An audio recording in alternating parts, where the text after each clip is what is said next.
Karen the Warp Spinster here. Welcome to my channel, or welcome back. I'm happy to have you here. Today I want to start using some of these scraps that I have from the Brillig quilt that I'm working on, especially ones that have to do with curves. That one's probably a little small. And as per usual, I have a plan, but we'll see. And so I'm going to take some of these curved pieces. I don't know if some of these shorter ones will work for what I have planned, but I'm going to start sewing some curves. And I just changed my mind about something. I was going to have my accent overlay be white, but I'm thinking that I might use white to kind of go in between the strips. Maybe. And then my overlay will be pink, perhaps? I don't know. This is kind of the length I'm looking at, and I don't really have a lot with that length, but we'll see what happens. I could still do blue and green, and of course I can add in other strips as well. I just want to start trying to use up some of these pieces. And yes, I will press them at some point. So I'll go digging in my stack a little bit, and maybe in between these, I have some pink. I think maybe I'll do some pink in between. What do I have? Yellow, blue, and green. So maybe some yellow in between here.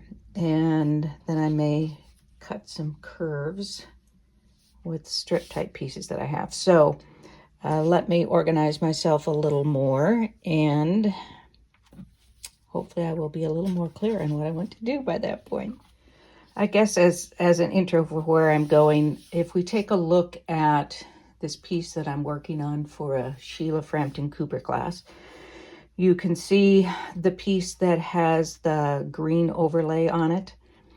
And that's sort of what I'm thinking about doing here. I want a longer strip to begin with, and then I'll have a white overlay on top of that, and then maybe some more embellishment, because apparently we're starting to do embellishment on this quilt too. So let me organize. I'll be back. As I was digging into my pieces, I found some narrow strips, and I really am trying to just use up leftover bits and pieces. And I thought it might be kind of nice to splice these into the blue, maybe the green. Would be more subtle in the green, wouldn't it?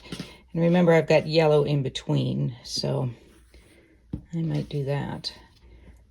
And so there will be some yellow in here, and it will sort of blend in there. I'm thinking that I actually want to maybe make this into two curved pieces. So I've got something a little different going on. And I probably want a green in between here. I've got some smaller green pieces that just aren't going to work. So, and this one will probably end up being longer by virtue of this curve sort of phasing into just green. So I think that's probably what I will do here, because I do want them to be longer pieces. So I'm going to cut this one. I'm being very careful with my fingers, fear not.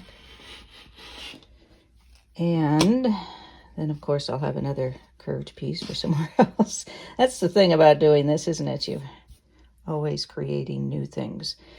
This may end up being cut a bit shorter, or maybe into a curve, as will probably this end. And then I think that will be enough. I'll be putting yellow in between, and then I'll be doing the overlay on that, we think.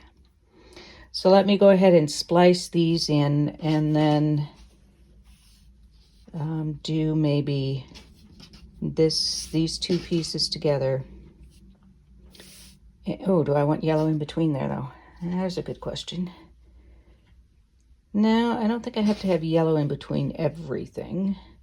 So I think I'll do that piece and then maybe splice in a yellow here to make this more curvy. And then this one is going to have probably a lot of yellow, unless I splice it into green. That could be kind of interesting. So I could do kind of the same thing that I did here. And then the yellow and the green would both kind of meld in. Sorry, that's a little higher than you can see. So I'm going to splice these in, sew these two together, and then do something about a yellow strip in there somewhere. I know many of you have heard this about 200 times now, but for those who may be just joining us, when I do the curves, these are just improv curves, so I set the same curve here. I'm going to mark where these two pieces meet so I know where to start on the sewing. I prefer to have a convex on top like this. I would prefer to be sewing this way, but that isn't always possible, and it's not going to be possible here. So I will mark that start, and I will do my needle in the down position. I will go slowly, stop and adjust as I need to. As I am moving along, well, that's the wrong way. Won't be moving that way.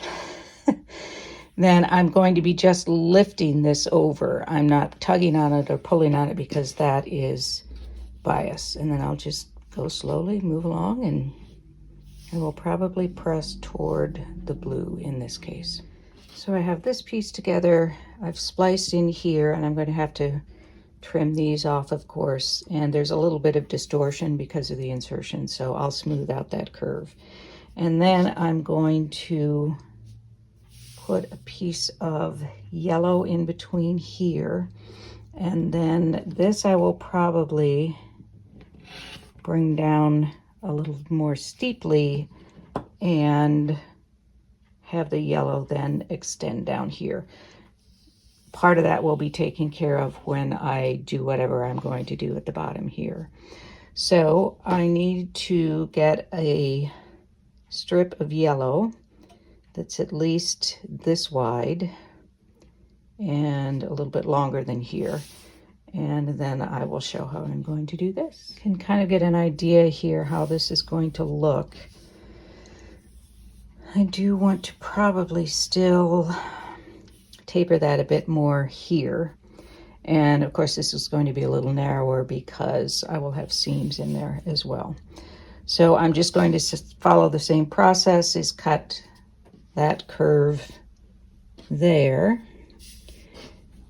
to match this curve, and then I'll just do the improv sewing to come back and press that, and then decide the width that I want there and how I want it to go, and sew that one on too. So I have cut this curve, and for once I have a convex. If I turn this over and start it, it will be a convex to sew. So I've marked my starting point here. This is yet another curved piece to use later on. They're cloning, just like scraps in the closet. All right, so I'll go ahead and sew that, and then we'll come back and figure out what we're doing with that. I think I somehow want to work this piece in here. So I think I'll do a bit of a curve that will take in both these pieces. It's going to be, no, it doesn't have to be very narrow there. We can see what we come up with. And I'm sorry, I am going to have my elbow in your faces here. I apologize for that. All right, well, I know where that is pretty much, so let me do it this way. It's kind of 6 one, half dozen of the other, but I think I can do it. All right, so is that going to be far enough over there? Yes, I think so. So I'm going to want this to kind of come to a point here. Ordinarily, I would not do this with 2 layers. So I'm going to go very slowly, because you can see there's some shifting going on here. So I'm going to take my time. And I don't mind this being narrow, but I want to make sure that I've got enough for another seam there. I'm still going to have my elbow in your face, aren't I? And make sure I cut the green on that. There we go. So now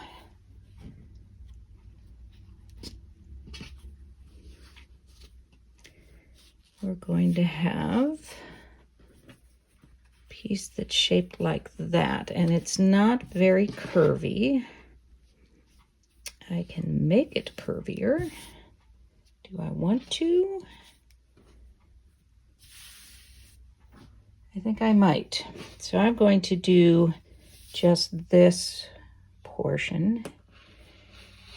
Put a little more curve in here. And then back down. So then I can place this again.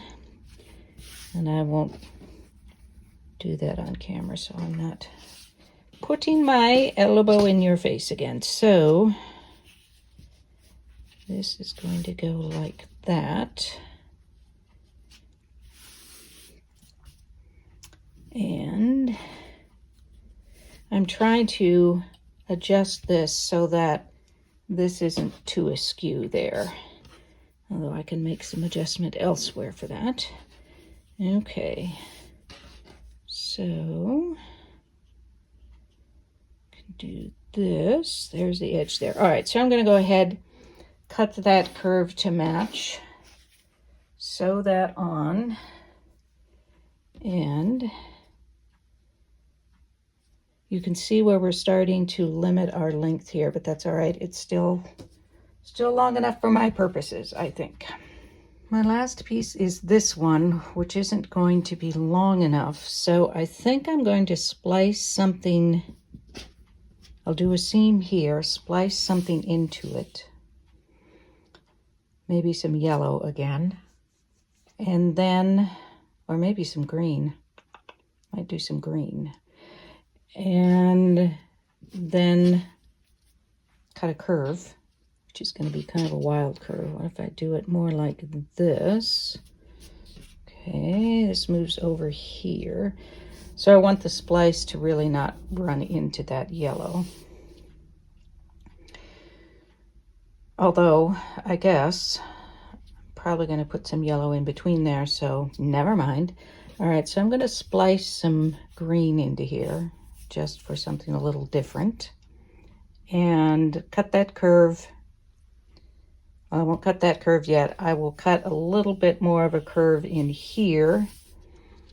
Match a strip of yellow in there, and then cut a curve here to match. And then I will do think about the overlay bit. Sorry, I'm talking to myself in my head again. Mutter, mutter, mutter. Think about the overlay piece, and then I want to add a little bit more on the side after that. So, all right, I have my marching orders. I'll be back. Here is our curvy piece, and honestly, it would be fine just this way. I might square it up or might not, depending on where it ends up in the quilt, but it would be fine this way, and with some of the curved pieces that I have, I might do some more of these. I like these insertions in there. It adds a little bit of something, something. So my next step is going to be adding the overlay. And that will mean slicing into this. And I want 3 spots. Well, not necessarily. I think I'll probably do 3 slices into it. I'd kind of like to avoid slicing into the middle of one of the splices. So maybe something like this. Maybe a couple, maybe 3. And that will be our next step. So, welcome to improv and to my ever-shifting brain. I changed my mind about what I wanted to do. I'm not going to do the overlay on this because I added in these strips, these splices, and I just don't want to do anything that takes any focus off of that.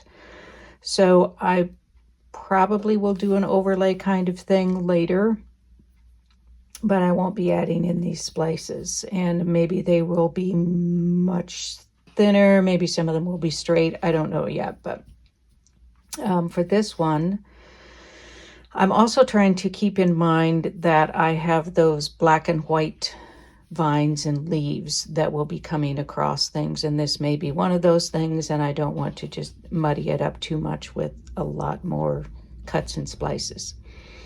So I have also, as you might have noticed, I have not squared this off. Originally, I had talked about making the quilt more blocky, not the same size blocks, but rectangular shapes. And I'm beginning to think that may change just by the nature of the subject, maybe.